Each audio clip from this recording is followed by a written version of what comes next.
Hello and welcome to the Core Outdoor Speaker Series. I'm your host, Jamie Moy, an adventure journalist based in the West Kootenays. Once a month, Core produces this webinar to share valuable information in the outdoor rec tech space and to foster connections within the outdoor community. Today, we'll be hearing from Tomke Augustin on the how and why of making the outdoors equitable and inclusive for all. Tomke is joining us from the Lower Mainland. She was most recently the Senior Research Associate at the Diversity Institute and just moved over to doing a similar role for the University of Manitoba. She's going to speak for about 45 minutes and then we'll open it up for a Q&A. Welcome, Tomke. It's great to have you on the speaker series. I'm really looking forward to learning more, particularly in terms of best practices. So if you could go ahead and share your screen and we'll get moving. Yeah, thank you for the intro, Jamie. And hello to everyone here in the group. My name is Tomke. I will start sharing my screen. Awesome, you're shared. Good, perfect. So yeah, thanks for having me. I'm very excited to talk about diversity, equity, inclusion in the outdoor industry, especially Jamie, as we just said, like there is so much backlash at the moment. I think it is very important to kind of, still know what the value is and what the benefits are to, having a DEI lens in, the outdoor recreation community, but also in small businesses. Um, I am going to do like a quick introduction. I would love to know a little bit also from you in the audience what you're hoping to get out of the session today. And then I will provide some context about diversity, equity, inclusion, mainly, like in BC, but also specifically in the outdoor industry. I'll present the business case for DEI. And then I'll just like throw in a few, like best practices for small businesses to incorporate DEI in, in the business and operations. And I'll be happy to have like all sorts of conversations after. If you have questions throughout the presentation, you're welcome to, raise your hand or type something in the chat. I'm not very good always at looking at the chat, but Jamie, you can maybe give me a heads up if there is a question in the chat then. So just very quickly about me, I'm from an outdoor perspective, I'm primarily a mountain biker, but also generally just like spend a lot of time in the outdoors.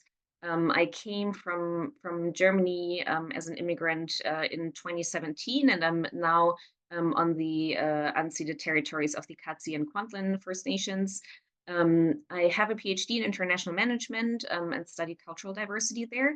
And right now I'm a senior research associate, and I used to be a postdoc as well at the University of Manitoba at the business school there, studying inclusive entrepreneurship. And I also work at the Outdoor Recreation Council of BC as the grant program manager. So if anyone submitted an application, I will review it. I was on the board of directors of the Tri-Cities Off-Road Cycling Association as well until 2022, when my second kid was born. How many people are we now? Do you see that? Because I wonder, I think I thought about, like doing a mentee poll, but I think we can also maybe just like use the chat to just briefly, so that I know um, who's in the audience. Actually, we can also do the mentee. I will share the link and the code in the chat here. And then I would love to see from you who you are and what you're hoping to get out of the session. So here's the link in the chat. Here comes the code. And I believe you can also scan this QR code. I'm not tech savvy enough to know if that works or not. But if you could go to the mentee poll, I will change my screen share here so that we can see our responses. I just scanned it, Tomke, and when Yeah, you scan it, it takes you straight to the poll question, what best describes your role? well, that works then, hey? All right. Okay, we're seeing the responses trickling in. None of the above is winning here. Oh, no, we have small business owners. This is what I expected as well. Outdoor recreation volunteer, that's great too. Um, well, perfect. Good, that's great to know. I will move on to the next question. You can type in what you're hoping to learn today. So I can hopefully, like just respond to that, and consider it throughout the presentation and our Q&A. I'm assuming that some might just be interested generally in an overview. Small business owners might have some more specific um, specific outcomes, best practices in DEI and what not to do. That's great. General sense of considerations. And considering hiring, that's great too. We're going to touch on that definitely. Recent research, best practice on DEI engagement. Research is my my hobby, so so I will definitely bring that in. Yeah, this is great. Okay, perfect. Definitely touch on that. And I hope I'm not cutting anyone off now that I'm moving on. Next question, would you consider yourself as belonging to an underrepresented group in the outdoor industry? You can choose yes, no, or unsure. We're definitely going to talk a little bit about that. Mhm. Right. Wonderful. So everything is in here. Yeses, nos, and unsures. Perfect.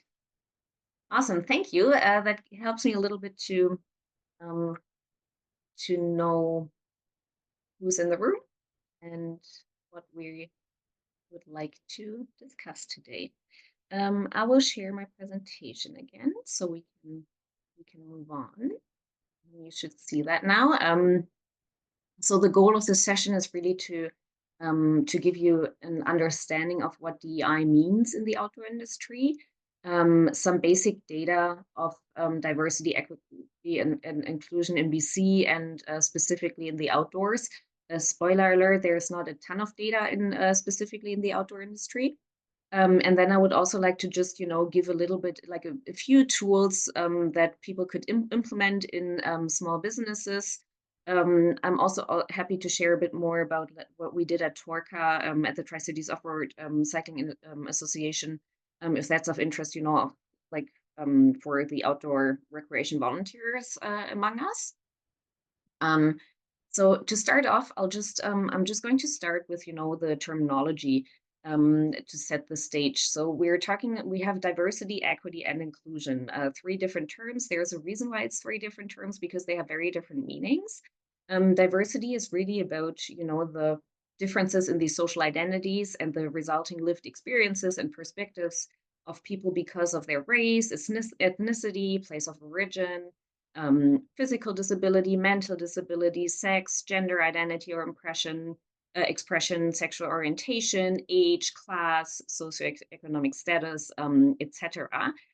For a business, that really means that the workplace represents the diversity proportionally that is out there in the population, either like in the local population or in the BC as a province, or even the Canadian population, depending on how far-reaching the businesses is. Equity is about ensuring that every person has what they need to thrive. And it's very important, and I'll speak a little more to that in a minute, that this doesn't mean that everyone gets the same tools. It means that each person gets the tools that they need in order to have the same opportunity as everyone else. And as I've said, I'll speak about that a little bit in a minute as well. And then inclusion involves creating a welcoming space where everyone is respected and also respectful, and where everyone has a voice. And that's really important to differentiate between just simple diversity, because you could, if you hire people, you could have a very diverse workforce, but if people don't have a voice, they can't voice their opinions, they can't bring in their perspectives, then they are not included, and then it doesn't help at all. We So I would like to talk a little bit about the difference between equality and equity. Anyone who has done some sort of DEI training before will have seen this picture. Um, I'm going to talk, like more from, like the mountain bike outdoor recreation culture, because I'm coming from the mountain biking community. So historically, mountain biking has really been more mostly, like kind of like a bro culture, and you can see that still, in the culture when you're out on the trails. So as a woman, when I'm at the start of a trail and then a dude is passing and has to like definitely go before me because they think they're faster. Or, if a white mountain biker sees a black mountain biker and asks them, "Oh, are you new here?" Just like putting that assumption on them, right? Like those are little subtle acts that show people that they might not like totally belong there. Um, and if we just say like, "Oh no, everyone is welcome, everyone can, like join our sports, etc.," that's not helpful. What we need is, additional support for the people who have historically been excluded. And those are the boxes that we see in the middle picture here, in the equity part. So some people might need, like an extra course, or like a community where they feel like where they feel safe and where they feel like they belong in order to get into the sport, etc., right? And the ultimate goal is really to kind of like break down this fence so that we don't have these barriers that we currently have, so that everyone has the same opportunities. But this is still a long way to go in the outdoor industry. I would like to give a little bit of background stats to show why we're even talking about diversity, equity, and inclusion. So here in BC, BC is a very diverse has a very diverse population. For example, just under 30% of BC residents are immigrants. Almost a quarter of BC residents are racialized. 5% are Indigenous, and generally in Canada, 27% of people aged 15 and older report having at least one disability. This is an increase, and the trend is continuing. Um, and 10.5% of youth aged 15 to 24 report being part of the 2S LGBTQI plus community. So this is to show that, if as a local business, or also within outdoor recreation, we deal with a lot of diversity. If anything, it's going to increase. So we want to make sure that we consider everyone when creating products, services, or events, etc., so that we can create these opportunities and create everything for with everyone in mind. Specifically in outdoor recreation, as I've said earlier, there's not a ton of data out there. But generally, BC is usually the top province for outdoor recreation participation rates, according to Statistics Canada. And there was a study done by MEC, Mountain Equipment Co-op, back in 2018. This was pre-pandemic, so the numbers likely have changed. But back then, there were a few, to the community, surprising results. For example, that racialized people had an 8% higher participation rate in outdoor recreation than white people. And racialized people were also more seen in climbing, snow sports, and running. So, for example, 3 in 10 people of color jog or run, compared to only 14% of white people. Generally, in sports, women aged 25 to 44 are much less likely to participate in sports than men. And this gap, it's 23% of women in this age range versus 46% of men. And this gap is a lot smaller in the 18 to 24 age range. So, between 20 and 44, many women become mothers, which affects, their participation in sports and recreational sports. And this is seen in these numbers. Another study found that socioeconomic status is the strongest indicator both of health and of recreational sports, which makes a lot of sense because many of the outdoor recreation activities come with a high cost in order to have the gear that's needed. And a fairly recent study from 2023 found that immigrants who participate in outdoor recreation report a stronger sense of belonging and a higher satisfaction rate with life in Canada. And generally speaking, immigrants participate less in outdoor recreation than Canadians. Um, but immigrants who have lived in Canada for a longer period of time and participate in outdoor recreation have a much higher sense of belonging and life satisfaction rate here than those who do not participate in outdoor recreation. And that shows really how outdoor recreation can have a very positive impact on people with a sense of belonging and in their communities. Um, for the small business owners among you, um, why would you even care about diversity, equity, inclusion? There is, of course, the moral and ethic component of that. We have a lot of, evidence that there were many wrongdoings in the past, that the world has been built on, for like the dominant demographic groups, that this kind of like carries through over generations, and that puts a lot of demographic groups at a disadvantage, and we of course want to like morally make this right. But there's also the business case for DEI. And there's very strong data out there that businesses that have diversity, equity, and inclusion implemented and incorporated in their operations perform better in many different ways. For example, McKinsey has been doing a study for years now, and it consistently shows that organizations that have gender and ethnic diversity in their leadership are 39% more likely to outperform similar businesses with that do not show that level of diversity. Um, Implementing DEI in a business also means leveraging talent. So, for example, the um, full talent pool that is out there is based on the population that is out there, right? We do have a skills shortage in the labor force at the moment in Canada. And not tapping into all these talent pools means missing out on talents.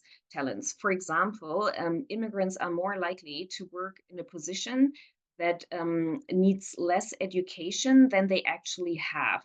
And the more education they have, the bigger the gap is. So there is a lot of talent out there in the immigrant pool that is untapped and that can be leveraged by businesses. Similarly, Indigenous youth are the fastest growing population segment in Canada. And the number of persons with disabilities is growing more and more.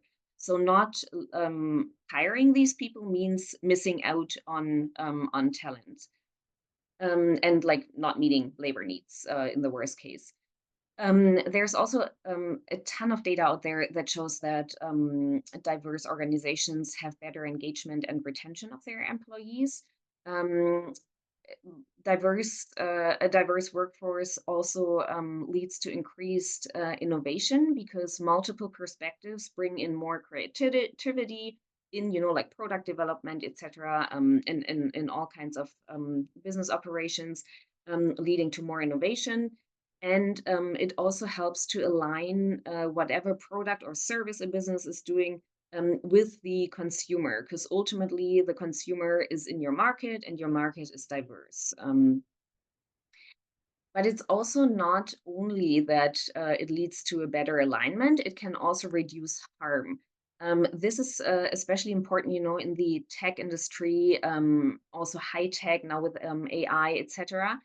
So, for example, um, crash test dummies were originally built based on the average male person.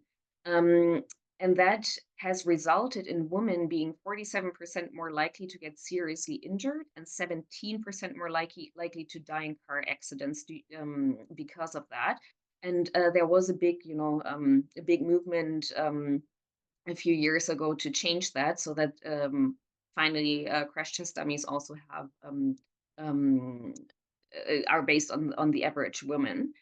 Um, Early voice recognition software didn't adequately recognize women's voices. That was the case for the early Siri, for early Google voice recognition, and also in cars the voice recognition for navigation, etc. Women were just not. It was not possible for women to use these adequately, whereas for men it wasn't an issue. And uh, studies have found as well that Black and Asian faces are 100 times more likely to be misidentified in facial recognition. And this has strong effects, especially in the States, but also in Canada, where facial recognition is used in policing. So it has led to like people being arrested even though they didn't do anything, because these recognition softwares were misidentifying people. So these things can be um, avoided, or improved by acknowledging and considering every person in the population right from the start of designing such products. Um, I also want to talk quickly about the importance of small businesses to the BC economy. They represent 98% of all businesses in BC, and provide 51% of all private sector jobs, and employ 41% of the entire workforce in BC. Small businesses generated 34% of BC's GDP in 2023. Um, SMEs also account for 52% of all greenhouse gases by all Canadian businesses. So there is a lot of room for contributing to reducing that. And then just a quick fact here of all self-employed people in BC, 39% are women and 10.3% are Indigenous. And in the Kootenays specifically, because I know that most of you are there, 41.7% of self-employed people are women, so it's a little higher, but it went down from 46% in 2018, which means that the pandemic apparently put quite a burden onto women entrepreneurs. So for the last little bit of the presentation, I would like to get it into a few best practices that are mostly, for small businesses, but they can equally be used, by outdoor recreation groups to some degree. What I would like to start with here is that DEI should be seen as a row and not as a column. You want to embed EDI or DEI in across all, across the entire organizational processes, policies, and operations. So it's not kind of like an add-on. It shouldn't be seen as an afterthought. It really is something that should be embedded in everything a business does, because this is how all these benefits that I was talking about earlier can be really leveraged. So the business can grow and thrive in whatever measure you would like to have that. So many people think of DEI as an HR thing, but I would say it's not. It's just one of many components of DEI in a business. Um, I also want to preempt this by saying that I'm just like giving a few examples of best practices, right? This is not an exhaustive list. It really might like very much depends on where you're at, where you want to go, etc. Right? But starting to think of embedding DI in these like 6 boxes here can help to just like get a start to implement it everywhere. So in terms of HR and culture, um, this is, I think, probably the most important part that I'm saying now. An inclusive culture is really based on, the the values that the business wants to create and convey, right? Um, so as you know, as a business owner, it's really the question what kind of impact you want to have on the local economy, on the local community, on the environment, etc. Because that is what will shape how business are being set up, and also how they can, make sure that they are inclusive, create a truly inclusive culture. Um, Social events with employees, if you have them, are one way to create this like welcoming and inclusive and respectful environment.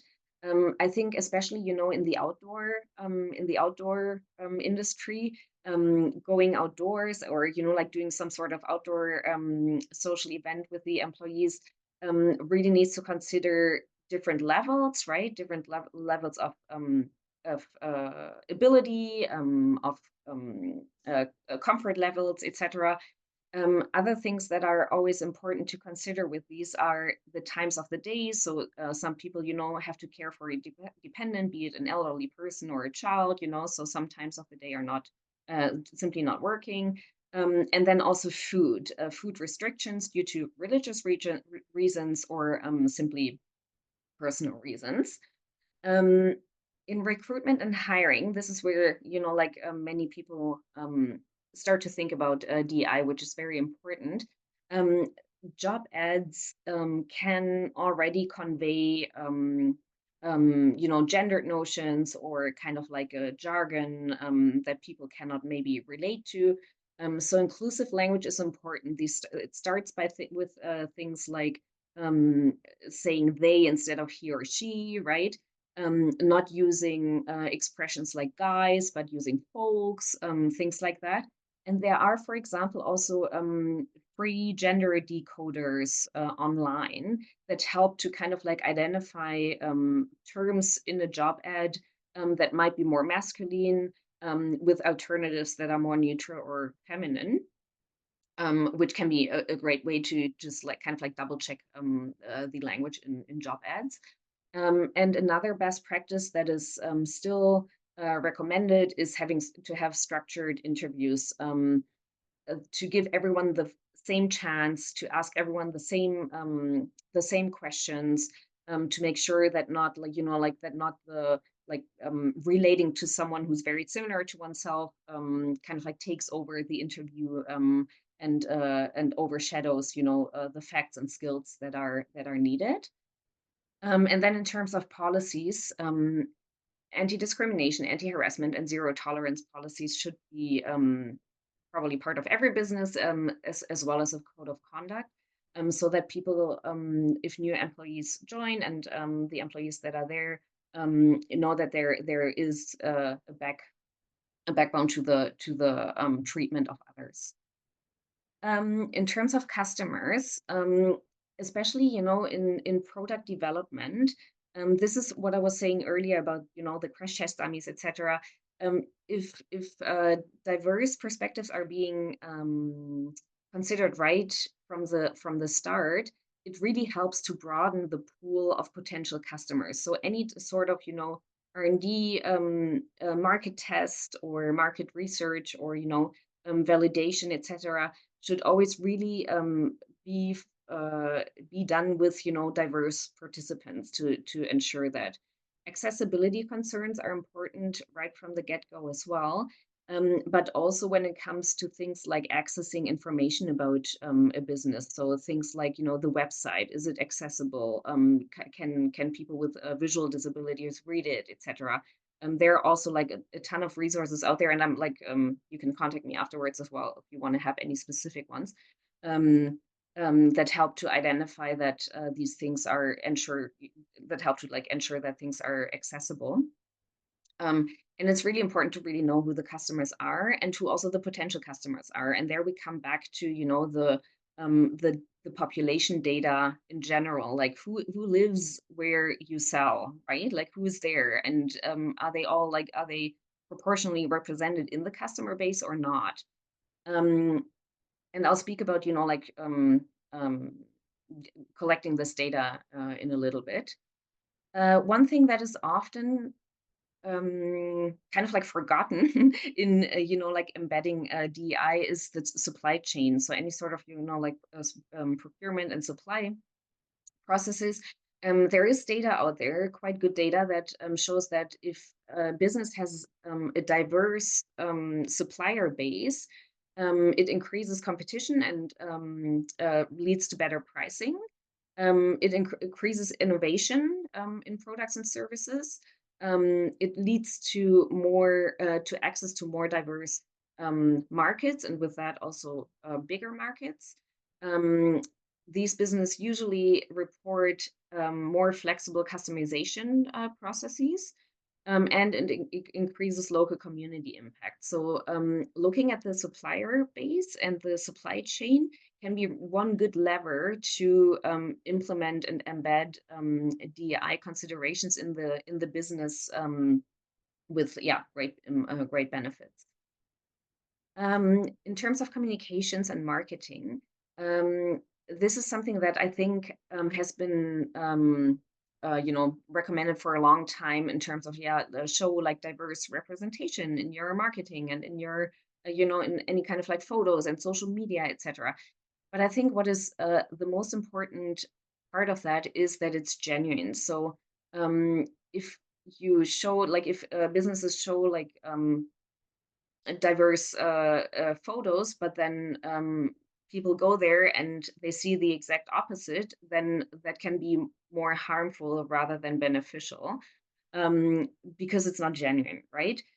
So building these relationships and having genuine representation is much more important than tokenizing people and just like mm, putting it to the outside without really standing for these for the diversity. Plain and inclusive language is recommended still.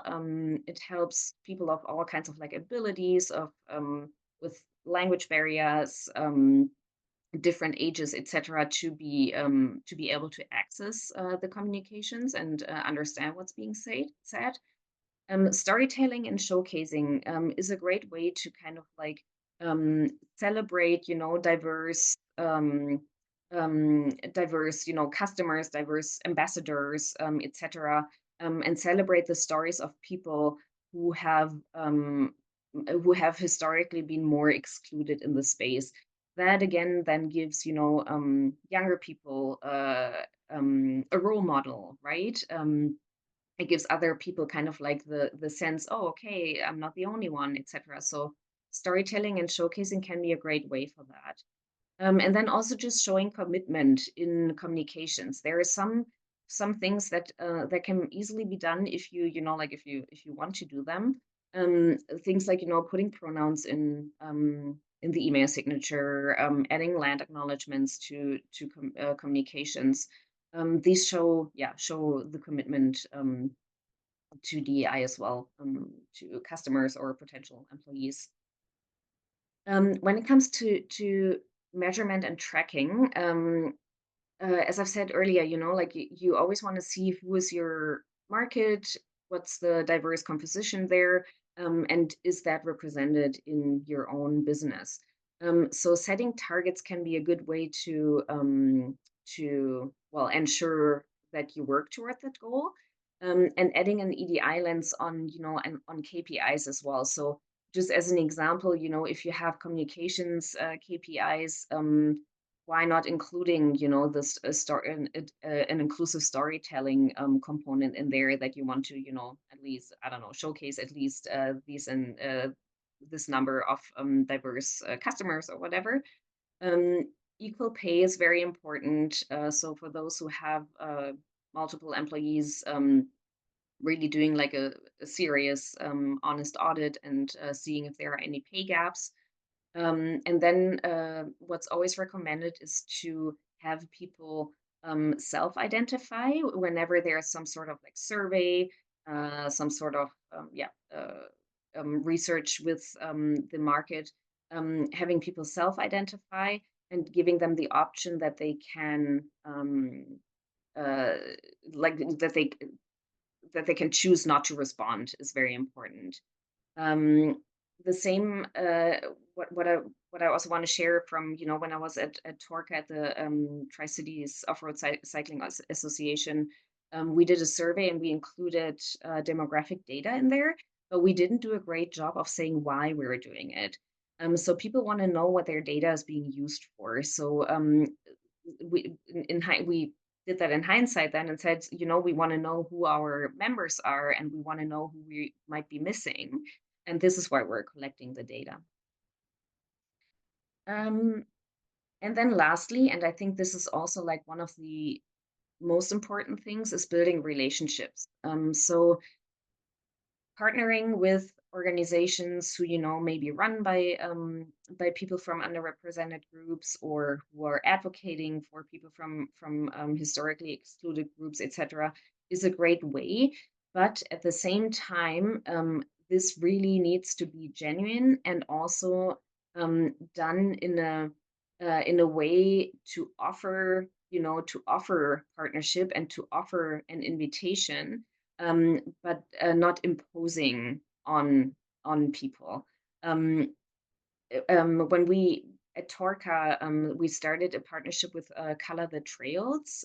That is an advocacy organization based in North Van, who advocate for more representation of people of color in the outdoor spaces. And we like reached out to them and said, like, we would love to support you. What do you need support with? And then they were very clear that they wanted to have like long-term partnerships. And then we really let them have the lead and really only like supported in achieving their goals however we could. So another way I think that's important to just be aware of is that a lot of things happen through the own network, right? Like we build relationships, and this is how we, like get to know the next supplier or the next person who could, sell our product or whatever. So expanding one's own network really also leads to expanding the horizon, having more access points to communities that might not be represented well in the own customer base, etc.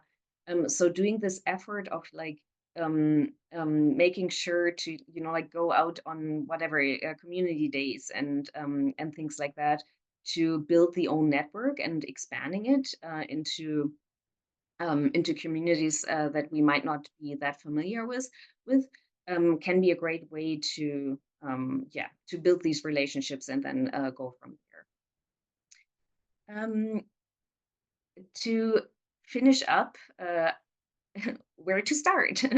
There's so much out there. There's so much we can do, but it's really hard, I think, often to start. And I think that's again another great benefit and advantage of small businesses who can incorporate and embed DEI into their processes and operations right from the offset without, like later having to go back and realizing, oh, shoot, maybe I should have done this and I wouldn't have this problem now. So I think this is a great advantage for small businesses.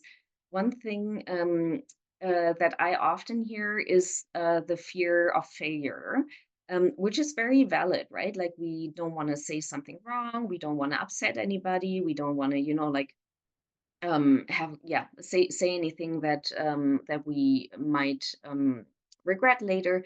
But DEI work is really something that is it's about progress and not perfection. So taking actions and then maybe messing it up, but then repairing and making it right again is much more important than not taking any actions. I also want to emphasize again the values because I really think this is what, how especially small businesses thrive when they, are very clear and confident about the values that they want to represent. And there are quite a lot of like free resources out there. And that's something, I'm happy to share as well afterwards if you want to send me a message. So as an example, there's the Center for uh, Canadian Center for Diversity and Inclusion, CCDI. They have a lot of like toolkits and reports, etc. The Diversity Institute, that's where I used to be a senior researcher. they have a tool that is called diversity assessment tool, which is a questionnaire which is targeted at small and medium enterprises, a questionnaire to really assess where you're at in the DEI journey, and then it gives recommendations based on where the business is at right now. The tool is free, I believe, until end of March. It is not too hard to fill out, so it might be worth it to do that within the next few weeks, to get kind of like a little bit of a report out there. And then as well, like going, on LinkedIn and whatnot into the groups that speak about these topics, and then just like learning organically and on the way, is also a great way to just like use free resources to build up the DI knowledge for small business owners. Yeah, with that, I would like to finish my presentation. I'll stop sharing here, and I'll be very, very happy to respond to any questions. Do you have any questions? I see one question in the chat here regarding the studies that prove DI is better for companies' bottom line. What were factors taken into consideration in terms of business showing the embraced DI practices? So these studies very often are based on representation data. So the McKinsey study I was sharing earlier, they literally count how many women are in leadership positions in gosh, I think it's 23 countries and over thousands of businesses, and base that and take that as a proxy to see, is a business inclusive. As I've said, like just having diverse representation doesn't necessarily mean that that it's also an inclusive space or an equitable space, but this is often taken as a proxy, simply by means of, if people are hired into these positions, there must be mechanisms in place that make the hiring and the promoting possible. And if people stay in these positions, there must be mechanisms, or like there must be a sense of fairness or inclusion. So the representation data is often the basis for DEI in businesses. Let me know if you have any follow-up on that. Kathleen is asking, what's a culturally sensitive way to approach self-reporting, for example, in participant members of surveys? That is a great question. As I said earlier, I think it is very important to always let respondents know why this data is collected. This might be, like I am currently finding out who my customers are, and I really want to be there for everyone and have everyone in mind, and I want to find out if I'm missing anybody, right? So that is important. Then there are, there are ways that you can kind of like encourage people to self-identify without making them self-identify. So one way to do that is to, like list different categories, and you want to be sensitive in the language there as well, right? And then make the question mandatory, but also have the option to select, I prefer not to respond. That helps to encourage, but also not to force people to self-identify. Does that answer your question, Kathleen, or any follow-up on that? And then Kevin, are you concerned about the Trump administration's recent actions regarding DI programs and employees, and will this set back the DI progress over the past decade? Good question. Thanks for bringing Trump in, because Jamie also started talking about politics when we started the meeting. Definitely, I mean, like, it's not just concerning, it's devastating, especially seeing how DI related positions are being erased, how letters are sent out to public organizations that with like a list of words they're not allowed to use anymore, etc. So I do think it has potential to for setback. Um, I also think it has potential to just make the movement that is pro DI even stronger. Because especially in the last 5 years since 2020, there has been a lot of progress. There's a lot of good evidence out there that shows the benefits of DEI.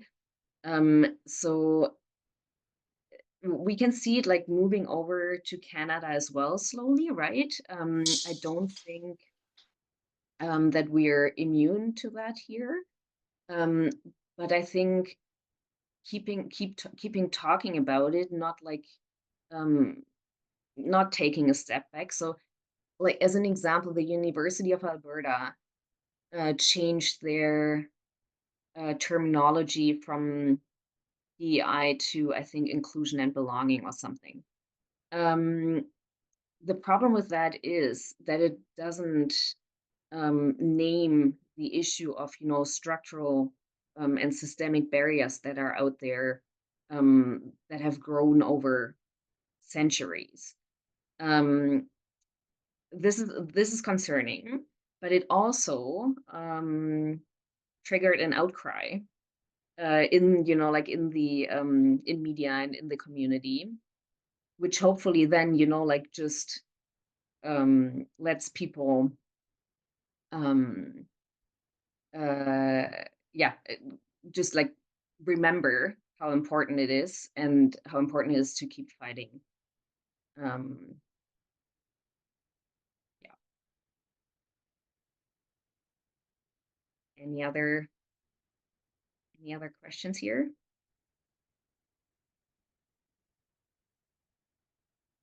Greg, I read that colonization is different than DI and should be considered separately. Do you have any ideas about this distinction?